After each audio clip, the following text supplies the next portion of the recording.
ខ្ញុំដែលខ្ញុំកាន់ SME មានមោទនភាពណាស់ដែលផលិតផលយើងកើតក៏ប៉ុន្តែយើងត្រូវគិតជាតិរបស់យើងទាំងសងខាងអ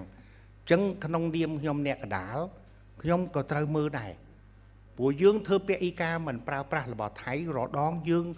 យកលុយ 5,000 លានទៅទិញគេស៊ីសូម្បីតែមីជាតិនេះនៅក្នុងឆ្នាំ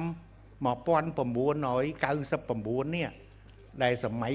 2019ណាសម័យកូវីដនេះមុនសម័យកូវីដខ្ញុំបានចូលរួមជាមួយ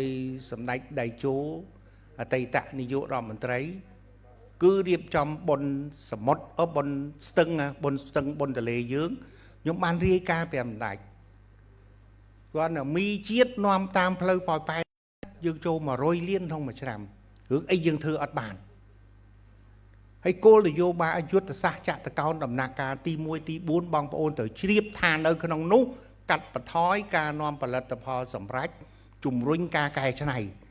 ប៉ុន្តែគ្រាន់តែពេលនោះយើងធ្វើអត់ទាន់បានតែឥឡូវទទួលយើងនាំគ្នាធ្វើពាក្យអ៊ីកាមិនប្រើប្រាស់របស់គេយើងឃើញសន្ទុះនៅក្នុងអាណត្តិនេះគឺយើងធ្វើបានច្រើនហើយប្រទេសកម្ពុជាយើងជាប្រទេសកសិកម្មឥឡូវយើងចូលដល់ដំណាក់កាលមួយដែលយើងចំគោលដៅល្អចំគោលដៅហើយយើងកំពុងតែប្រឹងទាំងអស់គ្នាឥ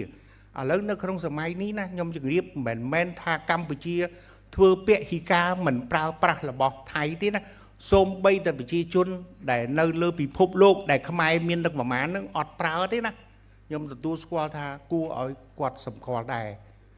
យើងធ្វើបានលើកនេះល្អសូម្បីតែឥឡូវការ៉ាសាំង PTT ស្មានទោសព្រះអង្គ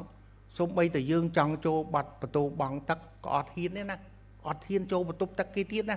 ខ្លាចគេថតទៅមេ SME ចូលសាមាតរបស់ថៃងាប់បដ ாய் អញ្ចឹងយើងកោតសរសើរគ្នាយើងឥឡូវយើងគិតទៅការ៉ាសាំង PTT ជិត200ស្ថានីយ៍នៅភ្នំពេញយើងនៅក្នុងការនៅប្រទេសកម្ពុជាយើងទាំងមូលគ្នាសឹងតែបិទទ្វារ 7-Eleven ក៏អញ្ចឹងដែរឥឡូវជំនួសមកវិញនៅផលិតផលខ្មែរយើង